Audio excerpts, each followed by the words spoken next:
Sir second page में ऐसा बहुत सारा केंद्र है जहाँ पे नॉर्थ 24 परगना या फिर साउथ 24 परगना जहाँ से लड़कियों का पाचार का घटना बहुत ज्यादा सुनाई देता है और माइनर एजेस लड़कियों। तो इस बारे में मतलब क्या व्यवस्था लिया जाएगा अगर भाजपा की सरकार आई? देखिए, ये मुझे कोई आश्वासन देने की जरूरत नहीं है। हमारा ट्रैक रिकॉर्ड है, जहां जहां भारतीय जनता पार्टी की सरकारें बनी, हमारी सबसे टॉप की प्रायोरिटी में से एक महिला सुरक्षा रही है और ये हमने कर कर भी दिखाया है। और बंगाल की माताओं बहनों को भी पूरा भरोसा है और हमने सिंबॉलिक रूप से महिला अत्याचार की विक्टिम को भी प्रत्याशी बनाकर बंगाल की विधानसभा में बिठाने का तय किया है। और मैं मानता हूं कि किसी भी पार्टी की एक टॉप मोस्ट प्रायोरिटी होनी चाहिए थी, महिला मुख्यमंत्री की तो सबसे पहली होनी चाहिए, परंतु ये हुआ नहीं है। भारतीय जनता पार्टी की सरकार ही ये करेगी। Moupia Nandi, Kolkata TV. Hello, good morning sir. Sir जो अगला जो नेक्स्ट दूसरा चरण पे जितने सारे सीटों में वोट है वो अभी तक आपके लिए थोड़ा सा टफ नहीं, हमारे लिए तो पूरा बंगाल ही टफ था। 3 ही सीट थी हमारी। हमने ऐसे कई राज्य हैं जहां सीधी सरकारें बनाई, आसाम, त्रिपुरा, मणिपुर, ढेर सारे राज्य हैं। और ये कोई नई बात नहीं है भारतीय जनता पार्टी। अभी तो हम 77 सीटों की पीठ पर बैठे हैं। यहां से सरकार बनाना बहुत सरल है और सरकारें भारतीय जनता पार्टी नहीं बनाती, सरकारें देश की जनता बनाती है, बंगाल की जनता बनाती है। हमने पूरे प्रचार में उत्साह देखा है। इस बार भाजपा की सरकार बनना सुनिश्चित है। आप भी भाजपा के लिए वोट कर दीजिए, आपका योगदान रजिस्टर हो जाएगा। बैठिए। Rohit Khanna, times of India. Sir, दो सवाल. Do you see, sir, this and there is a palpable thing that, sir, there is a lot of anti-incumbency vote this time with the high turnout. Do you see, sir, this anti-incumbency vote fragmented, and also do you see, sir, there will be a lot of seats where the winning margin will be very thin? मुझे तो tsunami दिख रही है भाई, और मुझे लगता है कि बहुत बड़े मार्जिन के साथ सीटें भी बढ़ेगी और सीट जीतने का मार्जिन भी बढ़ेगा। कल मैं मध्यम ग्राम में गया था, रात को जो नजारा दिखा है, मध्यम ग्राम में मैं चौथी बार प्रचार करने के लिए गया, पहली बार नहीं गया। मध्यम ग्राम में रोड शो बहुत, मतलब मेरी कल्पना से बहुत बड़ा था।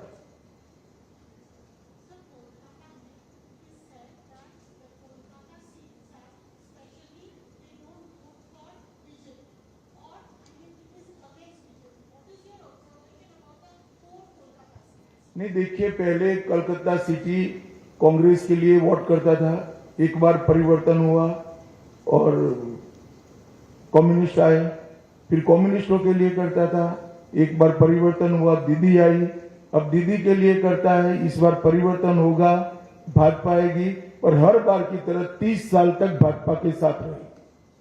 আমি যার নাম রাখছি এবং তার তিনি হাত তুলবেন, মনোজ্ঞা লোহিওয়াল দিদি, এনডিটিভি। মনোজ্ঞা লোহিওয়াল দিদি, एनडीटीवी।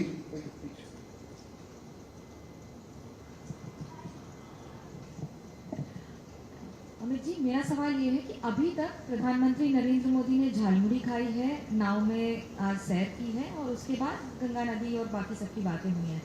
जो भी होता है उनसे मुख्यमंत्री ममता बनर्जी कहती हैं या तो पब्लिसिटी स्टंट है या फिर बंगाल में एक जगह बना। ममता जी का मानसिकता ऐसा है, मोदी जी बोलेंगे नहीं कभी, मगर गलती से बोल जाए टीएमसी को वोट दो तो कहे नो नो नो नहीं देना है, मोदी कहता है टीएमसी को वोट मत देना। अब ममता जी को कौन समझ सकता है? भला कोई गंगा में नाव से सैर करे और अपने आप को गंगा किनारे रहने के वाले लोगों के साथ जोड़कर गंगा के शुद्धिकरण का वादा याद कराए, इसमें क्या आपत्ति हो सकती है? और झालमुड़ी खाने में क्या आपत्ति? ममता दीदी भी मैंने सुना है खाती है, अब मोदी जी खा रहे हैं तो विरोध कर रही है। विप्र মধুরশ্রী आनंदबाजार पत्रिका। भाई ये आगे से हाथ खड़े करते हैं उनको बुलाओ यार, तुम कमाल आदमी हो। Good morning. You were in the state for last couple of days before the election. On that basis, अरे यार कपल ऑफ डेज नहीं, 14वां दिन है यार। 14th day. भयानक तरीके से रिड्यूस करते हो यार। Trinamool has challenged you on that basis that 4th May on the date of result you बैठ जाओ। ये अभिषेक जी की भाषा है, मैं ना इसका जवाब दे सकता हूँ ना रिस्पॉन्ड कर सकता हूँ। मैं इस तरह की ओछी बातों का जवाब नहीं देता भैया, वो बोलते रहते हैं, समाज में कई प्रकार के लोग होते। अंजना ओम काश्यप आज तक। गृह मंत्री जी, मेरा सवाल आपसे ये है कि हाल में कई राज्यों में हमने देखा कि एक प्रो इनकम्बेंसी रही अब हाई वोटर टर्नआउट में। उस कॉन्टेक्स्ट में अगर पश्चिम बंगाल में इस वोटर टर्नआउट को देख रहे हैं जो कि अब तक का सबसे प्रचंड है, तो क्या आधार है कि आप इसको बीजेपी के पक्ष पर मान रहे हैं? जो आपको फीडबैक मिला हो, अगर वो थोड़ा विस्तृत करके आप बता सकें। देखिए, यहाँ एंटी इनकम्बेंसी चरम पर है, गत चुनाव में भी चरम पर थी, मगर गत चुनाव में वोटिंग जितना भयमुक्त होना चाहिए उतना नहीं हुआ था। ढेर सारे बूथ लूटे गए थे, ढेर सारी जगह पे गांवों से मतदाता को निकलने नहीं दिया गया था। वहां तक कि हमारे कुछ कार्यकर्ताओं ने प्रयास किया था कि तृणमूल के झंडे लेकर जुलूस निकालकर वोट डालने जाए तो शायद देने देंगे, मगर ये भी सफल नहीं हुआ था। इस चुनाव में शुरुआत से मतदाता सूची का शुद्धिकरण हुआ है, ढेर सारे फर्जी मतदाता कट गए हैं, ढेर सारे घुसपैठियों के नाम कटे हैं। प्रशासन ने और पुलिस ने और सीएपीएफ ने सुरक्षा का चौक चौबंद व्यवस्था करा है और चुनाव आयोग ने भी अपनी पैनी नजर भयमुक्त वोटिंग के लिए बनाकर रखी है। और इसके कारण मुझे पूरा भरोसा है कि जो रोष है, ये रोष की अभिव्यक्ति मुक्त मन से चुनाव में हुई है, परिणाम हमारे पक्ष में आए। Sabyasachi जोगाशंकर।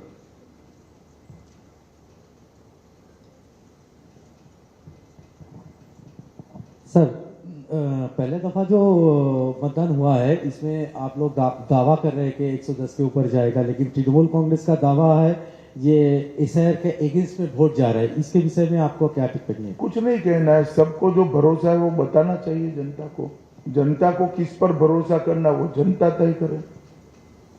Devendra Parashar, India TV. Devendra Parashar, India TV. हाँ, खड़ा करते हैं भैया, गुस्से मत हो यार, क्यों ममता दीदी जैसा करते हो तुम? करता हूँ जी। आप अलाउ करें तो दो छोटे सवाल हैं मेरे। पहली बात तो ये है कि जैसा कि आपने बताया कि कितना वायलेंस होता था यहाँ पे, पिछले लोकसभा में भी हमने देखा कि जम्मू कश्मीर जैसा राज्य जो कि आतंकवाद से ग्रस्त है, वहाँ शांतिपूर्वक तरीके से चुनाव हुआ।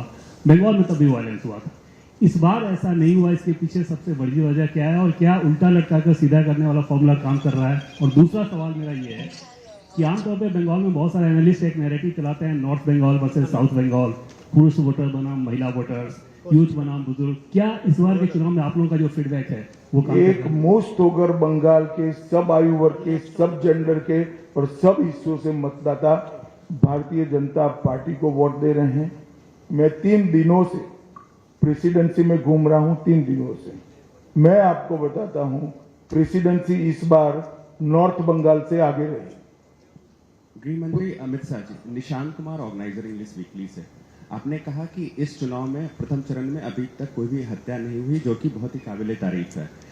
लेकिन कुछ जगहों पर जो भाजपा के कैंडिडेट हैं उनके ऊपर आक्रमण हुआ, अटैक हुआ। सेकंड चरण में ऐसा ना हो ताकि जनता जो और भी भरोसे के साथ भाजपा को वोट कर सके, इसको कैसे सुनिश्चित करें? हमारा प्रतिनिधिमंडल आज चुनाव आयोग को मिलने वाला है। दूसरे चरण की व्यवस्था को और चुस्त करने के लिए हम चुनाव आयोग को हमारे सुझाव देने वाले। पीछे दे दो भाई, सेकंड रो में। अमित जी, आपने कहा कि आप 14 दिन से यहाँ पे हैं, शायद और 2-3 दिन यहाँ पे रहेंगे। पहली बार जो बंगाल में आपने इतना दिन बिताया, मैं आपसे पूछना चाहूंगा कि 3 ऐसे कुछ अनुभव आपका पास हुआ है जो पॉलिटिकल और अपॉलिटिकल है, जो आप अगले अपने पूरे जीवन तक याद रखेंगे बंगाल के बारे में, पॉलिटिकल और अपॉलिटिकल 3 अनुभव। देखिए, मैं कल का ही एक अनुभव बताता हूं। रोड शो में जबरदस्त भीड़ थी। किसी युवा व्यक्ति के लिए भी रोड शो में वहां खड़ा रहना ये बहुत कठिन था। शायद मैं न्यूट्रल मतदाता होता तो मैं भीड़ देखकर अपने घर चला जाता, वोट भाजपा को देता। इतनी भीड़ थी कल। एक वृद्ध माता जी, मेरा अंदाजे 80 साल की होगी, इतने धक्के खाकर वहां पर खड़ी थी। मैं अपनी धुन में गाड़ी में बैठ गया और उस वक्त मेरी नजर पड़ी कि माता जी कुछ हाथ हिलाकर कह रही है। मैं उतर कर गया। उन्होंने जिस प्रकार से मुझे आशीर्वाद दिया है, ये व्यक्तिगत बात नहीं है, ये भारतीय जनता पार्टी को उनका आशीर्वाद है। इतने धक्के खाकर भाजपा के समर्थन में वहां खड़ा रहना ही आशीर्वाद है। मगर फिर भी आगे आकर पुलिस की बैरिकेड को लगभग तोड़कर मिलकर आशीर्वाद दिया है। मैं मानता हूं ये मेरे जीवन का बहुत बड़ा अनुभव है। मुझे ये एनक है, वो भी एक ऐसी ही माता जी ने भेंट किया हुआ है। और इस प्रकार के आशीर्वाद व्यक्तिगत जीवन में बहुत बड़ी ताकत और हौसला देते हैं। फिर ये भाई को कितनी भी गाली बोले कोई असर नहीं होती है। जब इतनी बूढ़ी माँ आशीर्वाद देती है कुछ नहीं होता। विकास बादौड़िया, एनडीटीवी, हाथ खड़ा कीजिए।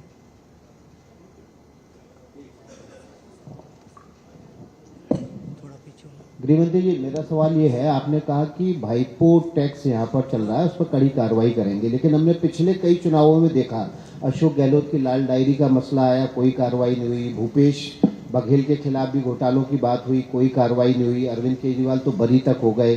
तो जो बयानबाजी होती है, चुनावी जुमला भर रह जाती, बाद में कड़ी कार्रवाई नहीं होती। ऐसा है, आपकी कार्रवाई से आपका रेफरेंस है, कोई कानून को सुने बगैर उठाकर बंद कर जांच होता है, जांच में सहयोग नहीं करते हैं, देरी होती है। सैन सभी जिन्होंने भ्रष्टाचार किया है इसमें आएंगे ही आएंगे, आप भरोसा करिए।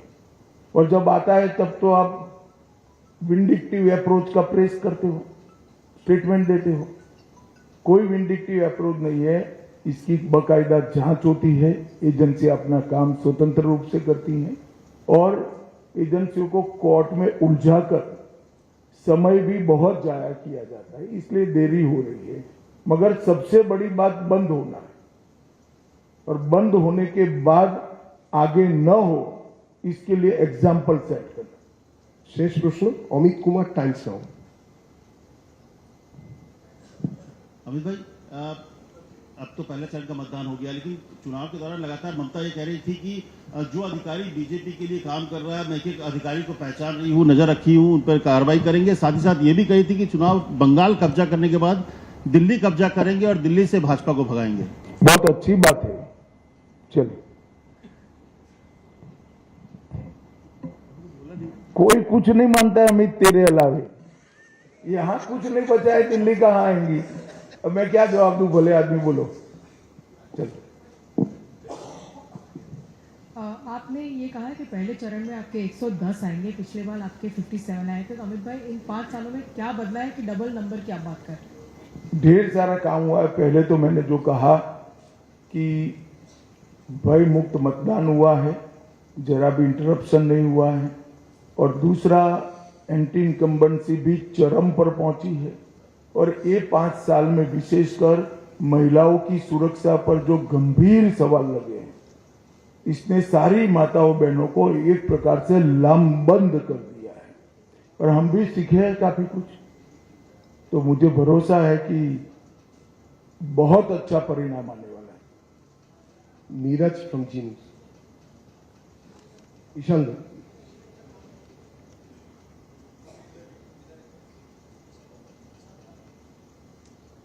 एक सेकंड। अमित जी, मेरा सवाल ये है कि बंगाल के जनता को आप पहले चरण का जो मतदान हुआ उसके बारे में कोई आश्वासन देना चाहेंगे, क्योंकि कल से सौमित्र खान जी समेत भाजपा के कुछ नेता ऐसा आशंका प्रकट किए हैं कि कुछ ईवीएम बदलने की कोशिश किया गया है। ऐसा कुछ हो सकता है क्या? हमने वो आशंका को चुनाव आयोग के सामने रखा है। मुझे विश्वास है चुनाव आयोग पूरी जांच पड़ताल करेगी। नीरज जी चीनी।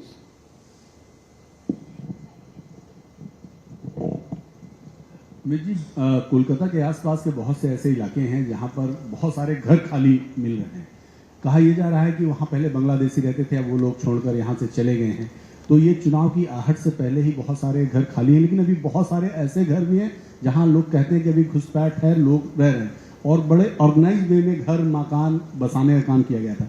तो क्या आपको लगता है कि सरकार आने के बाद इनको सबको चिन्हित किया जाएगा और बारी बारी से सब खाली कराया जाएगा? नहीं, निश्चित रूप से हमारी पहले नंबर की प्रायोरिटी है बाढ़ पर सीमा का जो छिद्र है वो भरकर सीमा लगाना, एक एक घुसपैठियों को चिन्हित करना, घुसपैठियों को गलत पहचान पत्र बनाने वाले अफसरों को चिन्हित करना और बंगाल को घुसपैठियों से मुक्त बनाना, ये हमारा सबसे पहला प्रायोरिटी।